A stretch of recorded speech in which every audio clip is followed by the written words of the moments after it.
नमस्कार दोस्तों, मैं हूं अनुराग मिश्रा और हम लोग आज देखने वाले हैं एंटरप्रेन्योरशिप डेवलपमेंट। आपको पिछले 2 वीडियो मिले थे, उसमें अलग अलग बताया गया था कि कितने टाइप के एंटरप्रेन्योर होते हैं, एंटरप्रेन्योर की क्वालिटीज़ और ये वर्ड के इमर्जेंस मतलब कैसे यूज हुआ ये वर्ड। तो इस वर्ड में हम पूरे को कम इसी में वो कवर करेंगे। तो चलिए शुरू करते हैं। Industrialisation is an ongoing process which accelerates economic growth and induces social change। Industrialisation होना बहुत ज़रूरी है क्योंकि मनुष्य की आवश्यकताएं तभी पूरी होंगी जब इंडस्ट्रियलाइजेशन होगा।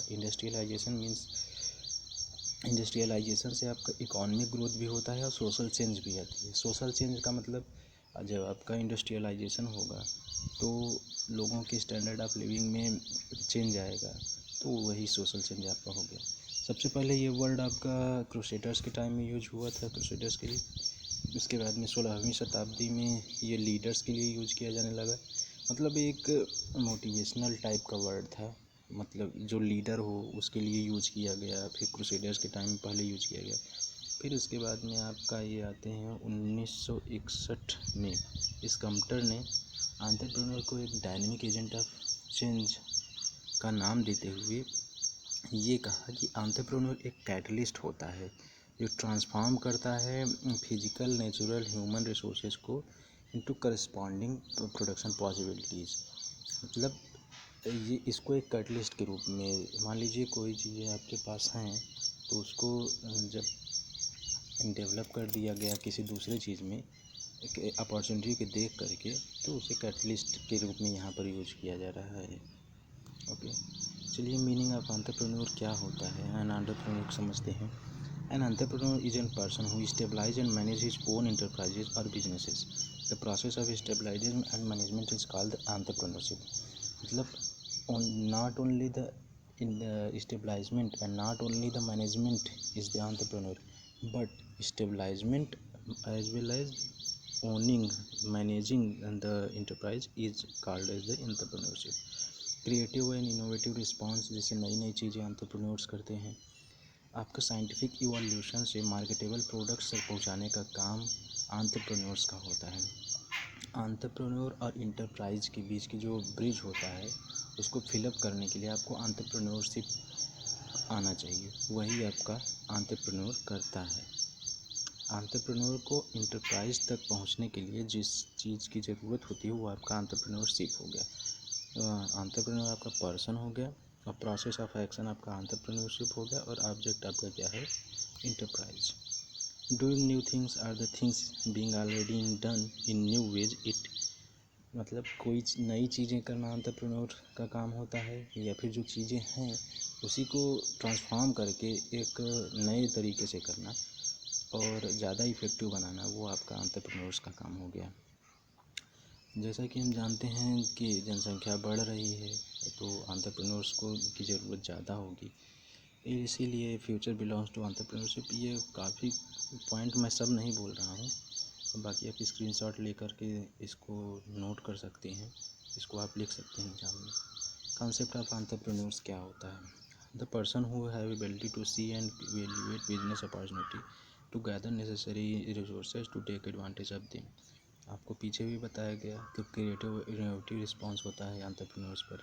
Action oriented highly motivated individual who takes risk and achieve goals होता है। Initiates and stabilizes an economic activities, has clear goal for future, tends to live in present with the present environment। मतलब present को ध्यान में रख करके जो नई नई चीज़ों के लिए फ्यूचर के ओरिएंटेड होता है वो आपका एंटरप्रेन्योर कहलाएगा। High need of influencing others, that means वो दूसरों को प्रभावित ज़्यादा करता है, बट सेल्फ मोटिवेटेड होता है। ऐसा नहीं है कि बिना सेल्फ मोटिवेटेड हुए एंटरप्रेन्योर काम ही नहीं कर सकता है। आप जानते हैं, आपको एक चीज़ पता होनी चाहिए कि एंटरप्रेन्योर्स जो होते हैं उनके 99% बिजनेस डूब जाते हैं। मतलब हमेशा नई चीज़ें ट्राई करते हैं हम और डूब भी जाते हैं। तो इसीलिए हाई रिस्क टेकिंग होना यहाँ पर बहुत ही गलती वाली बात है।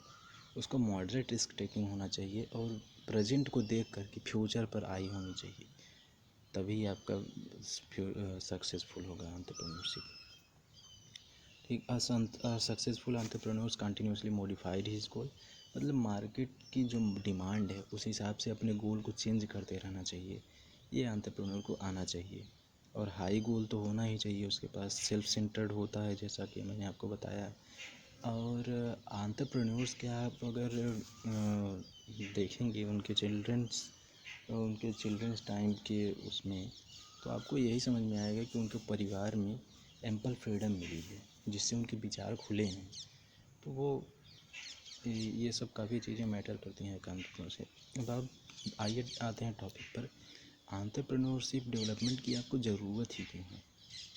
ज़रूरत इसलिए है कि स्मॉल स्केल इंडस्ट्रीज के बिना किसी भी कंट्री की इकोनॉमिक एक्टिविटी बढ़ नहीं सकती है। तो स्मॉल स्केल इंडस्ट्रीज आपकी एंटरप्रेन्योर्स ही संभालते हैं। ठीक। इसके लिए गवर्नमेंट ने काफ़ी सारे इंस्टीट्यूशन भी स्टेबलाइज किए हैं, जैसे कि आपका हो गया small scale industries, national institute of entrepreneurship and small development Noida, entrepreneur development institution Ahmedabad, entrepreneur development organisation management and technical institutes आपका हो गया। अब नीड ऑफ टेक्निकल एंटरप्रेन्योर्स क्यों होती है? एंटरप्रेन्योर और टेक्निकल एंटरप्रेन्योर में डिफरेंस है। टेक्निकल एंटरप्रेन्योर वो होता है जिसने टेक्निकल स्टडीज़ की हुई हैं, और देखते हैं क्यों चाहिए आपको। There is large number of management technical institute जो आपको हर साल स्टूडेंट्स को डिग्री देते हैं कि वो टेक्निकल और प्रोफेशनल स्टडीज़ करके बाहर निकलते हैं। And we are the third largest professional students in the world. And first number पे आपका यूएसए, सेकंड नंबर पे China and third we are. And ये भी नहीं है कि हम लोग किसी से पीछे हों पढ़ाई में, हमारे स्टैंडर्ड ख़राब हों, ऐसा नहीं है। हमारे यहाँ पढ़ाई भी अच्छी होती है, थर्ड लार्जेस्ट। लेकिन आप जैसे ही देखेंगे कि अमेरिका में अनएम्प्लॉयमेंट रेट कम है, चाइना में भी अनएम्प्लॉयमेंट रेट कम है, बट हियर आपको ऐसा नहीं दिखेगा। तो इसीलिए आपको टेक्निकल एंटरप्रेन्योर्स को यहाँ पर हम यूज कर सकते हैं अपने वर्क फोर्स को। और आपका अगर टेक्निकल एंटरप्रेन्योर होगा तो अपने पढ़ाई को वहाँ पर यूज करेगा, जिससे उसको क्या कहते हैं ट्रांसफॉर्म करता रहेगा बिजनेस को हमेशा। A technically qualified person and experienced person can make a more competent entrepreneur as he acquires special knowledge in science and engineering, materials and production planning and control manufacturing technology and management techniques for successful launching and smooth running of industrial unit। तो ये एक पहला आप इसको बता सकते हैं किसी को कि इसलिए आपको टेक्निकल एंटरप्रेन्योर चाहिए। And second is the technical entrepreneur आपका डेवलप करता है करेक्टरिस्टिक्स, क्वालिटी कॉन्सिक्वेंसेस को अडॉप्ट करता है, फिर इंडस्ट्रियल सीखने से मार्केट को बनाता है। मान लीजिए आपको 10 साल से वही चीज़ें उसी तरीके से मिल रही हैं, तो आप भी ऊब जाएंगे देखते देखते कि क्या है, ये लोग कुछ नया नहीं बना रहे। तो इसलिए आपको टेक्निकल एंटरप्रेन्योर की ज़रूरत पड़ती है। अब आइए देखते हैं कि क्वालिटी ऑफ एंटरप्रेन्योर क्या होनी चाहिए। एंटरप्रेन्योर्स की क्वालिटी क्या होनी चाहिए?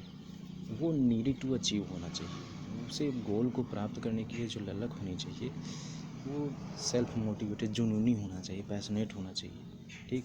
परसेवरेंस होना चाहिए, मॉडरेट रिस्क टेकिंग होना चाहिए, जैसा कि मैंने पीछे बताया कि हाई रिस्क टेकिंग होने पर आपके बिजनेस के डूबने के चांसेस ज़्यादा होते हैं।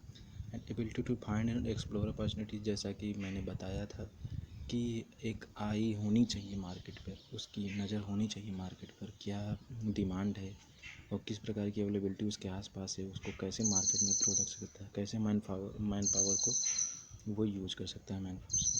फ्लैक्सिबिलिटी होनी चाहिए, मतलब बहुत ज़्यादा कॉम्प्लेक्स एंटरप्रेन्योर भी होना कोई अच्छी बात नहीं है। आप बहुत ज़्यादा कॉम्प्लेक्स हो जाएंगे तो आपके वर्कर्स ही आपको नहीं समझेंगे, तो कैसे आपका काम चलेगा फिर। ठीक।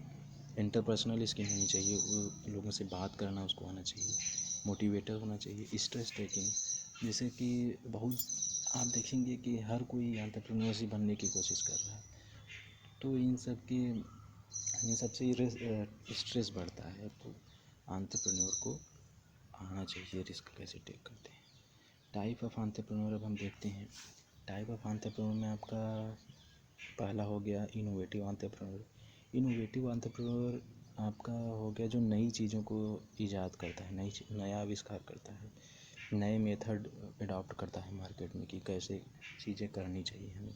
Okay, such entrepreneur can work and flawlessly in development economic where certain level of development has already been achieved. मतलब सर्टेन लेवल ऑफ डेवलपमेंट, मान लीजिए हमारी कंट्री है तो इसमें भी ये चीज़ें हो सकती हैं, but in very limited ways. आपका इनोवेटिव एंटरप्रेन्योर्स यहाँ पर होते हैं, ठीक। एडाप्टिव और इमिटिव एंटरप्रेन्योर्स, ये आपके इनोवेटिव एंटरप्रेन्योर्स के पाथ को फॉलो करते हैं। These entrepreneurs adopt successfully innovation of others from developed countries. मान लीजिए अमेरिका में कोई एंटरप्रेन्योर बहुत अच्छा चल रहा है, एंटरप्रेन्योरशिप बहुत अच्छी चल रही है, तो उसको हम यहाँ पर अडॉप्ट कर लें तो वो आपका एडाप्टिव एंटरप्रेन्योर होगा। Such entrepreneurs are important for developing countries as we know we are the developing countries, तो हमारे लिए एडाप्टिव एंटरप्रेन्योर ज़रूरी है। अब तीसरे और चौथे को देखते हैं। तीसरा आपका फैबियन एंटरप्रेन्योर्स हो गया। फैबियन तो आपका चलिए थोड़ा बहुत ठीक है, ये आपके वेरी कॉशंस होते हैं और आपका एक्सपेरिमेंट करने में बिलीव नहीं करते हैं, ये चीज़ों को जैसे चल रहा है वैसे ही चलने देना चाहते हैं। They are rigid and follow fundamental approach, they follow foot step and their successor. Okay, successor को हमेशा फॉलो करते हैं ये लोग। जो सक्सेस लोग हैं अपने तरीके से कोई नई चीज़ें नहीं करना चाहते हैं, क्योंकि इन्हें हमेशा एक डर लगा रहता है कि हमारा बिजनेस डूब जाएगा। ड्रोन एंटरप्रेन्योर्स तो बहुत ही मतलब एकदम फंडामेंटलिस्ट होते हैं, वो आपके ज़रा सा भी चेंज को अडॉप्ट नहीं करना चाहते हैं। They do not change in the production method even they may even suffer losses, मतलब बिजनेस बंद हो जाएगा but we do not accept new ways. इस प्रकार के ये लोग डरे हुए होते हैं, इनको डरा ही बोला जाएगा।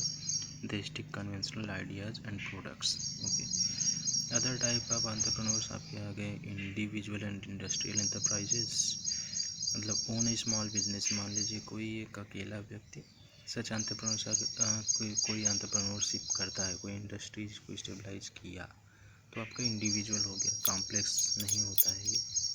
एंटरप्रेन्योर्स बाय इनहेरिटेंस, मतलब सच एंटरप्रेन्योर्स, जैसे कोई एंटरप्रेन्योर हो गया, उसका कोई फैमिली बिजनेस है तो उसमें तो उसने थोड़ा सा चेंज कर दिया तो आपका ये इनहेरिटेंस के कारण एंटरप्रेन्योर बना। ये आपके सेकंड जनरेशन एंटरप्रेन्योर कहलाते हैं।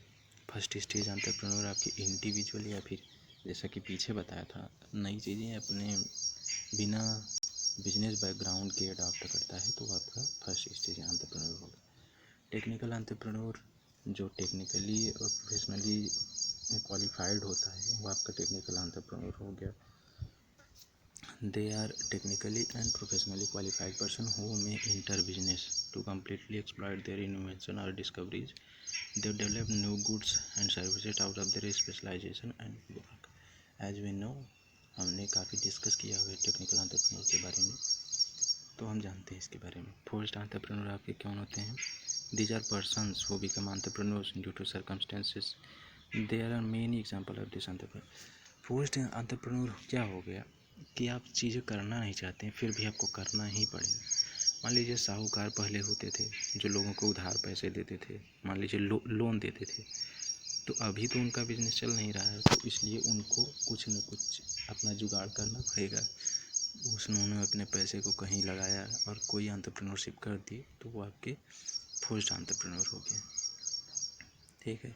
और मान लीजिए किसी की नई शादी हुई है, कोई आपका कपल है तो बिजनेस शुरू करना चाहता है, ज़िंदगी गुजारनी है तो उसके लिए बिजनेस शुरू करना चाहता है किसी financial support, family financial support के कारण के द्वारा, तो आपका फर्स्ट एंटरप्रेन्योर इसको भी बोलेंगे, ठीक। तो आपका फर्स्ट एंटरप्रेन्योर ये भी हो गया। ओके, धन्यवाद यहाँ तक देखने के लिए। अगले वीडियो में हम लोग बात करेंगे स्मॉल स्केल इंडस्ट्रीज़ के बारे में और जानेंगे कि इंडिया में किस प्रकार से कितनी स्मॉल स्केल इंडस्ट्रीज़ है और इस सब बारे में। आगे की अपडेट्स के लिए चैनल को सब्सक्राइब कीजिए। धन्यवाद देखने के लिए।